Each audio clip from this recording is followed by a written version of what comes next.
Olá, meus amores! Tudo bem com vocês? Hoje a ProDaisy está aqui para a gente fazer uma aula de história bem legal.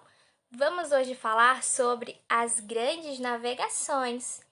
Eu quero te perguntar, você já ouviu falar sobre a Europa? A Europa é um continente, ou seja, é uma grande extensão de terra, onde atualmente há vários países, como Portugal e a Espanha. O Brasil também está localizado em um continente, mas não é no continente europeu. Ele fica no continente americano, especificamente na América do Sul. Hoje nós sabemos da existência da Europa e dos outros continentes, mas infelizmente nem sempre foi assim. Há mais de 500 anos, as pessoas conheciam apenas os lugares próximos de onde viviam. Isso começou a mudar quando navegadores europeus partiram em viagens cada vez mais distantes e chegaram a muitos lugares até então desconhecidos. Esse período ficou conhecido como Grandes Navegações. Há mais de 5 séculos, ou seja, há mais de 500 anos, o comércio de especiarias, porcelanas, pedras preciosas, tecidos era um comércio muito lucrativo na Europa. Então, os comerciantes portugueses, por exemplo, iam a lugares distantes, continentes e países distantes, como a Índia, como a China, em busca dessas mercadorias, para trazer essas mercadorias para o seu continente, para o seu país europeu e vender essas mercadorias por um valor bem mais alto do que o valor que eles pagaram, e assim eles obtinham lucro em cima dessas mercadorias que eles compravam em outros países.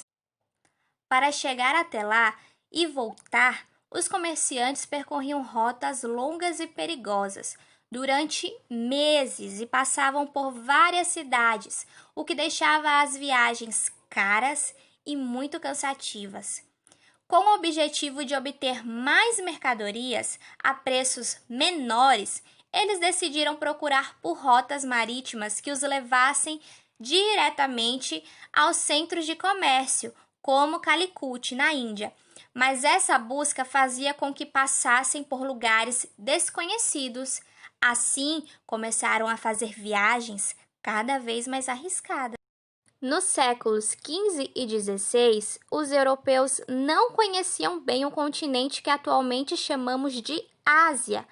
Por isso, quando eles viajavam para a Índia, China ou outras regiões próximas, eles diziam que estavam indo para as Índias.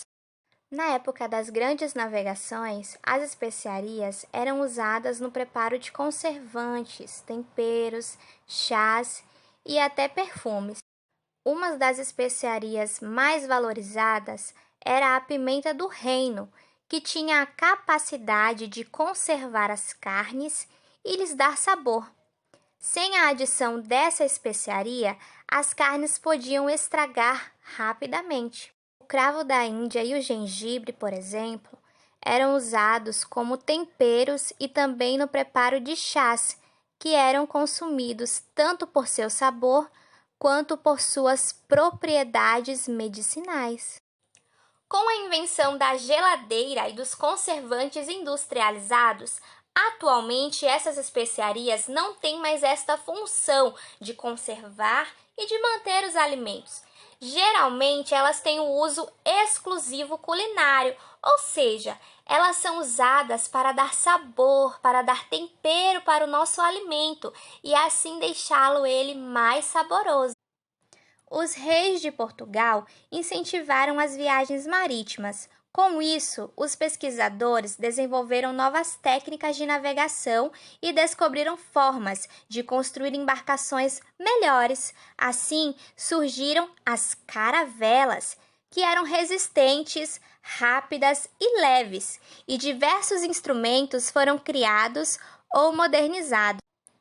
Além das caravelas, os portugueses aprimoraram instrumentos de orientação, como a bússola, o astrolábio e a carta náutica. As viagens marítimas chegavam a durar meses e os alimentos só eram frescos nos primeiros dias de viagem.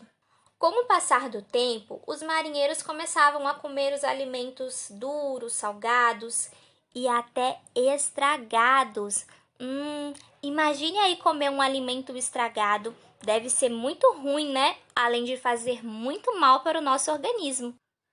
Além disso, a missão de explorar oceanos despertava medo.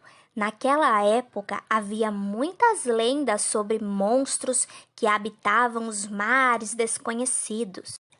O período das grandes navegações também foi marcado por alguns viajantes e suas famosas viagens. Um dos primeiros europeus a encontrar um caminho marítimo da Europa para a América foi Cristóvão Colombo, este que vocês estão vendo aí na tela. Provavelmente vocês já devem ter ouvido falar de Cristóvão Colombo no programa do Chaves. Colombo deveria descobrir uma nova rota para as Índias e planejava navegar em linha reta pelo Oceano Atlântico. No dia 12 de outubro de 1492, Colombo chegou a uma pequena ilha. Como ele acreditava ter chegado às Índias, chamou os nativos de índios e a ilha de São Salvador. No entanto, os povos que já habitavam a ilha chamavam-na de Guarani. O navegador português Vasco da Gama liderou uma expedição que partiu de Lisboa, Portugal, em dezembro de 1497 e chegou a Calicut, na Índia, em maio de 1498, contornando o continente africano. Foi uma viagem longa e perigosa, mas também bastante lucrativa.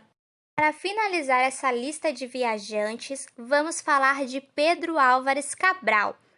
Pedro Álvares Cabral também partiu de Portugal em direção às Índias, mas tinha como missão verificar a existência de terra do outro lado do Oceano Atlântico. Os portugueses avistaram terra firme no dia 21 de abril de 1500 e desembarcaram no dia seguinte em um porto seguro. Foi assim que eles chegaram às terras que hoje são o Brasil. Naquela época, elas já eram habitadas por diversos povos, que também foram chamados de índios pelos portugueses. Não se sabe o local exato em que os portugueses desembarcaram pela primeira vez na América. Alguns dizem que o local de desembarque da tripulação de Cabral pertence ao atual município de Porto Seguro, no nosso estado da Bahia. Outros acreditam que esse local faça parte do atual município de Santa Cruz Cabralha, ao lado de Porto Seguro. De todo modo, não há muita dúvida de que os primeiros contatos entre portugueses e indígenas ocorreram naquela região, que por este motivo é chamada de Costa do Descobrimento. Finalizamos a nossa aula com essa obra de arte do autor Oscar Pereira da Silva, retratando o desembarque de Pedro Álvares Cabral na cidade de Porto Seguro, no estado da Bahia, no ano de 1500. A obra foi feita no ano de 1900, é considerada uma pintura histórica e a técnica utilizada foi tinta a óleo. E ela pode ser encontrada no Museu Paulista da Universidade de São Paulo, também conhecido como Museu do Ipiranga ou Museu Paulista. E esta foi a nossa aula de história de hoje. Eu espero que vocês tenham gostado. Um beijão para vocês e tchau, tchau!